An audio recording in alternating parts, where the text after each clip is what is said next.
అందరికీ నమస్కారం అండి. ఈరోజు నేను మాట్లాడదలుచుకున్న కాన్సెప్ట్ వేరే కాన్సెప్ట్. అది మా పర్సనల్ ఇష్యూకి సంబంధించి కాన్సెప్ట్. అది పర్సనల్ ఇష్యూ అనే కాదు, పార్టీకి సంబంధించి కూడా ఇష్యూ. ఈరోజు నేను చాలా రోజుల తర్వాత పార్టీ పరంగా మాట్లాడదలుచుకున్నాను. ఎందుకంటే ఆమ్ ఆద్మీ పార్టీలో నేను ఎందుకు జాయిన్ అయ్యాను, నేను ఎందుకు జాయిన్ అవ్వాల్సి వచ్చింది, తర్వాత నన్ను ఏ విధంగా ఆమ్ ఆద్మీ పార్టీలో వీళ్ళు కొల్యూట్ అయ్యి నన్ను ఏ విధంగా పార్టీ నుంచి తీసేద్దామని చూశారు, తర్వాత నన్ను సపోర్ట్ చేసే వాళ్ళని ఏ విధంగా డ్యామేజ్ చేద్దామని చూశారు అనే దాని మీద నేను మాట్లాడదలుచుకున్నాను. ఇందులో ముఖ్యంగా ఏంటంటే మా కుటుంబంలో జరిగిన పరిణామాల దృష్ట్యా మేము ఫైట్ చేయబోయే క్యాండిడేట్స్ అనమాట కొద్దిగా స్ట్రాంగ్ క్యాండిడేట్స్. మమ్మల్ని మోసం చేసిన క్యాండిడేట్లు, తర్వాత మమ్మల్ని ఇబ్బంది పెట్టిన క్యాండిడేట్లు, మా అన్నయ్యని చంపేసి నన్ను ఈ విధంగా సూసైడ్ చేసుకునేటట్టుగా బెదిరించేసి మా కుటుంబాన్ని సర్వనాశనం చేద్దామని చూశారు. ఈ క్రమంలో నేను ఎన్నో విధాలుగా వాళ్ళు నన్ను ఇబ్బంది పెట్టినా సరే నాకున్న సర్కిల్ ద్వారా నేను ఫైట్ చేసుకుంటూ వచ్చాను.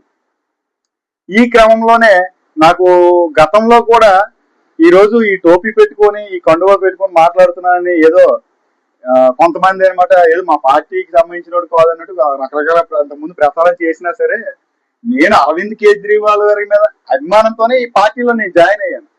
అతను ఏ విధంగా ఫైటింగ్ స్పిరిట్ ఉంటుంది ఏంటనేది నాకు తెలుసు కాబట్టి అతని మీద అభిమానంతోనే ఈ పార్టీలో ఏపీలో ఎవరైతే స్ట్రాంగ్ గా ఈ పార్టీని తీసుకెళ్తున్నారో వాళ్ళ ద్వారానే నేను జాయిన్ అయ్యాను. అభిమానంతోనే నేను మెంబర్షిప్ తీసుకున్నాను. ఎటువంటి పోస్టులు ఇస్తామన్నా సరే నేను తీసుకోలేదు. ఎందుకు? నేను ఒక బాధిత కుటుంబంగా ఈ పార్టీని సంప్రదించాను. అంతకుముందే నాకు కేజ్రీవాల్ గారు అంటే నాకు చాలా అభిమానం. అదే ఉద్దేశంతో ఈరోజు నేను ఈ టోపీ పెట్టుకొని ఈ కండువా వేసుకొని మాట్లాడదలుచుకున్నాను.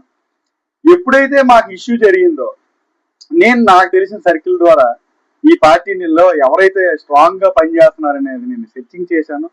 అందులో ఈ రాష్ట్రంలో నేతి మహేశ్వరరావు గారు కందుకూరు నుంచి రైతుల తరపున, తర్వాత అక్కడ ఇండస్ట్రీస్ కి సంబంధించిన ల్యాండ్ ఎక్విజిషన్స్ విషయంలో కానీ, మరీ ముఖ్యంగా మాలకొండ అనే ఒక పెద్ద ప్రాజెక్ట్ అది అదానికి సంబంధించిన ప్రాజెక్ట్. అది కేంద్రానికి సంబంధించిన ఎంతో మంది పెద్ద పెద్ద వ్యక్తులు ఉన్న ప్రాజెక్ట్ లో ఆయన చూపించే చొరవ చూసి ఇతను నాకైతే కరెక్ట్ గా న్యాయం చేయగలడని నేను అతన్ని ఆకర్షించడం జరిగింది. అతని ద్వారా నేను పార్టీలో జాయిన్ అవ్వడం జరిగింది. అంతేగాని ఏదో నా స్వలాభం కోసం జాయిన్ అయ్యింది కాదు. ఆల్రెడీ మా అన్నయ్యకి చంపేశారు. ఈ పోలీసుల దగ్గరికి వెళ్ళేసి మాకు న్యాయం చేయమని చెప్తే వాళ్ళు కొద్దిగా పలుకుబడి ఉన్నారు కాబట్టి వీళ్ళేం చేయలేక మాకు ఎటువంటి న్యాయం జరగలేదనేసి నేను ఒక ఈ పార్టీలో జాయిన్ అవ్వడం జరిగింది. అది కూడా నేతి మహేశ్వరరావు గారు ద్వారా. నేతి మహేశ్వరరావు గారు మాలకొండ మీద రకరకాలుగా ఫైట్ ఇచ్చారు. అందులో అదాని ఉన్నారా లేకపోతే పెద్ద పెద్ద పార్టీలు ఉన్నాయని కూడా ఆలోచించలేదు అతను. అందుకు నాకు అతను ధైర్యం నచ్చి ఈ ఆమ్ ఆద్మీ పార్టీ తరఫున రాష్ట్రంలో ఎక్కువ మెంబర్షిప్లు అతనే చేయిస్తున్నారు, అతనే పార్టీకి యాక్టివ్ గా తీసుకెళ్ళడానికి ఎన్నో ప్రయత్నాలు చేశారనే విషయం తెలుసుకొని నేను జాయిన్ అయ్యాను. ఈ జాయిన్ అయ్యే విషయం కూడా రాష్ట్ర అధ్యక్షుడు కన్వీనర్ గారు ఉన్న సీరా రమేష్ గారికి, మిగతా వాళ్ళకి అందరికీ నేతి మహేశ్వరరావు గారు ఆల్రెడీ చెప్పారు నేను జాయిన్ అవుతున్నాను చెప్పాను. ఒక బాధితుడి తరఫున పోరాటం చేయడం ఒక ఆమ్ ఆద్మీ పార్టీగా, ఇది ఒక నేషనల్ పార్టీగా మీ బాధ్యత. మీరెందుకు ఈ విధంగా ఎందుకు అలాంటి మా సొంత ఇష్యూస్ ఉన్న వాళ్ళకి మీరు ఎందుకు జాయిన్ చేశారంటే, మొన్ననే సాయి కృష్ణ విషయంలో విజయవాడలో వాళ్ళు సాయి కృష్ణ వాళ్ళు జనసేన పార్టీ తరఫున వాళ్ళు ఉన్నారు, కానీ వాళ్ళ అమ్మగారికి పరామర్శించడానికి జగన్మోహన్ రెడ్డి గారు రాలేదా? జగన్మోహన్ రెడ్డి గారు సాయం చేయలేదా? యాజ్ ఏ పార్టీగా ప్రతి ఒక్క మనిషిని కూడా ఆదుకునే బాధ్యత మీది. ప్రతి ఒక్క కుటుంబాన్ని ఆదుకోవాలి మీ పార్టీగా. మీరేం చేస్తున్నారు పార్టీని? మీరు ఎందుకు పడుకోబెట్టి ఉంచుతున్నారు పార్టీని? సీరా రమేష్ గారు ఎందుకు ఈ పార్టీని ఒక రాష్ట్ర కన్వీనర్ గా ఉండి మీరు ఎన్ని మెంబర్షిప్లు చేయించారు చెప్పండి? ఇన్ని సంవత్సరాల్లో ఏమైనా చేయించారా? మీరు పని చేయరు. పని చేసిన వాళ్ళకి పక్కకు నెట్టేయడానికి ఎన్నో రాజకీయాలు చేస్తారు. మీరు ఇంటర్నల్ గా మీరు వేరే పార్టీలతో ఎందుకు కొల్యూట్ అవుతున్నారు? మీరు వేరే పార్టీలతో కొల్యూట్ అయ్యేసే నాలాంటి వాళ్ళకి, నేతి మహేశ్వరరావు గారు లాంటి వాళ్ళకి మీరు పైకి ఎవరైనా ఇవ్వట్లేదు. ఎందుకంటే మీకు ప్యాకేజీలు అందుతున్నాయి. ఇప్పుడు మీరు మాలకొండ లాంటి ఇష్యూలో పోరాటం చేస్తున్న నేతి మహేశ్వరరావు గారు లాంటి వాళ్ళకే మీరు అంచవేయడానికి చూశారంటే మీకు ఎంత ప్యాకేజ్ అందింది అనేది బయటికి బహిర్గతం అవుతుంది. మీరు ఒక ఆమ్ ఆద్మీ పార్టీ తరఫున రాష్ట్ర కన్వీనర్ ఉన్న వ్యక్తి రాష్ట్రంలో ఎంతమంది మీరు మెంబర్షిప్ చేయించారు ఇన్ని సంవత్సరాల్లో? మీరు బిజినెస్ చూసుకొని సాఫ్ట్వేర్ కంపెనీలు నడుపుకొని ఉంటే పార్టీలు డెవలప్ అవ్వవు సార్. నేను ఇంత శ్రీకాకుళం నుంచి నేను నేతి మహేశ్వరరావు గారు కందుకూరు వరకు నేను వెళ్ళాను అంటే మీరు ఇక్కడ మీరు యాక్టివ్ గా ఉంటే మీ దగ్గరికి వచ్చింది. మీరు యాక్టివ్ గా లేరు కాబట్టి అసలు ఎక్కడ ఆమ్ ఆద్మీ పార్టీ ఉందనే తెలియదు. అలాంటిది నేను అక్కడ వరకు వెళ్ళి అతని ద్వారా నేను పార్టీలో జాయిన్ అయ్యి రకరకాలుగా అతను నాకు సపోర్ట్ చేస్తూ నా ఇష్యూ మీద అతను మాట్లాడితే మీరేం చేశారు? పార్టీ నుంచి ప్రెజర్ ఉందని రకరకాలుగా ఇబ్బంది పెట్టి నా శత్రువు అయిన డివి రావు ఒడుగు రాగవుతుంది మీరు కొల్యూట్ అయ్యి నేను ఇచ్చిన డేటా అంతా మీరు వాళ్ళకి పంపించారు.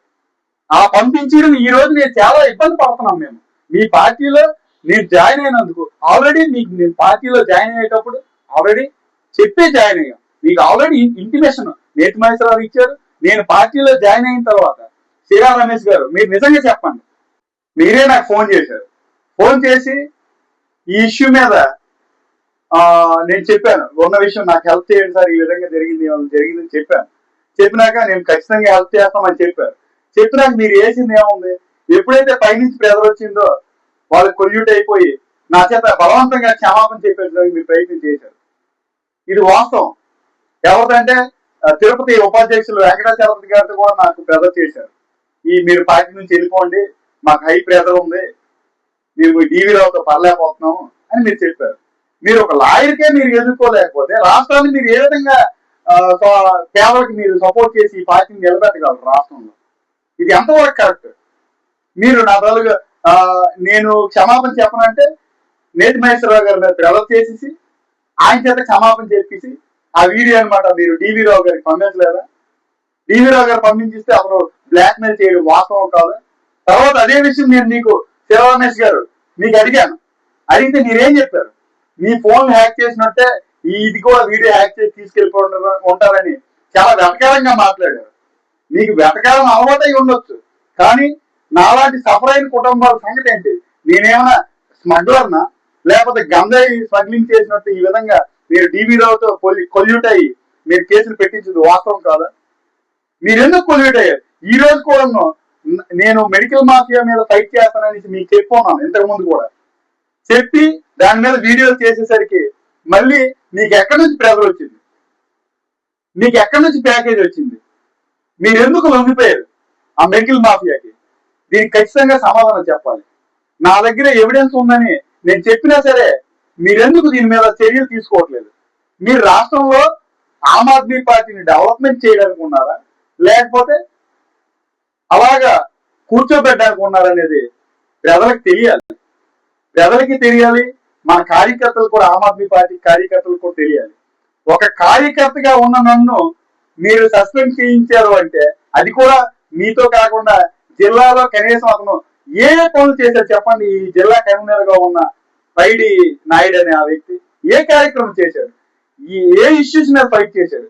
మీరు కానీ ఎంతో మంది మన ఆమ్ ఆద్మీ పార్టీలో చాలా ఫైట్ చేస్తున్నారు, చాలా మంది ఉన్నారు కార్యకర్తలుగా, చాలా కష్టపడుతున్నారు. కానీ మీరు ఎవరికి సపోర్ట్ చేయకుండా, ఎవరికి మాట్లాడనివ్వకుండా మీరేం సాధిద్దాం అనుకుంటున్నారు? మీ ఉద్దేశం ఏంటి అనేది ఖచ్చితంగా మీరు చెప్పాలి. చెప్పేసి ఈ ఇష్యూ పైన నేతి మహేశ్వరరావు గారికి మీరు పార్టీ నుంచి తీయించడానికి ఎన్నో ప్రయత్నాలు చేసి కుళ్ళు కుతంత్రాలు చేసి మీరు తీయించారు. ఎప్పుడైనా ఒకటే మీరు గుర్తుపెట్టుకోండి, నేతి మహేశ్వరరావు గారు లాంటి వాళ్ళు ఆమ్ ఆద్మీ పార్టీకి చాలా అవసరం ఆంధ్రప్రదేశ్ లో. అనేది నేను బలగుద్ది మరి చెప్తాను. ఎందుకంటే అతను చాలా మంచి వ్యక్తిత్వం.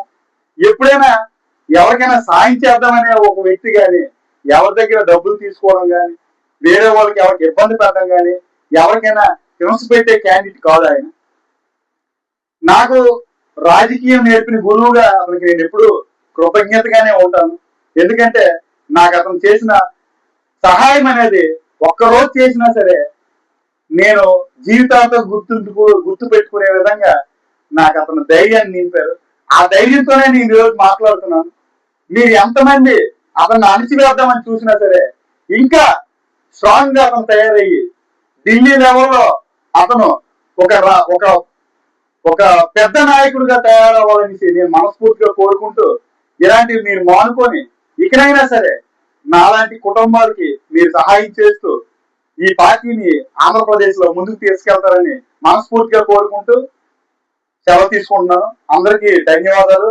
నా తాలూ వీడియోస్ ని మీరు సపోర్ట్ చేసి నన్ను సహకరిస్తారని, షేర్ చేస్తారని, సబ్స్క్రైబ్ చేస్తారని మరీ కోరుకుంటూ ధన్యవాదాలు.